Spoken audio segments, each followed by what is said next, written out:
বন্ধুরা, এই বরফের দেশে অনেকগুলো পেঙ্গুইন একসাথে বসবাস করত, কিন্তু এই পেঙ্গুইনটা নিজেকে পৃথিবীর সবচেয়ে সুন্দরী পেঙ্গুইন মনে করত। ঠিক তখনই তার বয়ফ্রেন্ড তার জন্য আইসক্রিম নিয়ে আসে। তখন আইসক্রিম পাওয়ার পর পেঙ্গুইনটা খুশি হয়ে তার বয়ফ্রেন্ডকে কিস করে দেয়,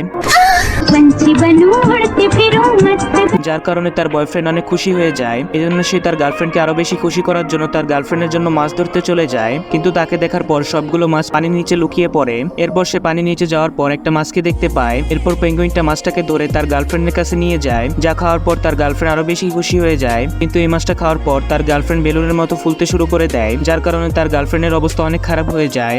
এজন্য পেঙ্গুইন তার গার্লফ্রেন্ডের পাশে লাথি মেরে মাছটাকে বাইরে বের করে ফেলে, যার কারণে সেই মাছটার অনেক রাগ উঠে যায়। এরপর পেঙ্গুইনের গার্লফ্রেন্ড তাকে চর মেরে তাকে ছেড়ে চলে যেতে থাকে, যার কারণে পেঙ্গুইনটা মন খারাপ করে তার গার্লফ্রেন্ডের জন্য কান্না শুরু করে দেয়। কিন্তু তখনই মেয়ে পেঙ্গুইনটাকে খাওয়ার জন্য অনেক বড় একটা শার্ক চলে আসে। বন্ধুরা, পরবর্তীতে মেয়ে পেঙ্গুইনটির সাথে কি হলো তা দেখার জন্য কমেন্টে পার্ট 2 লিখে দিন।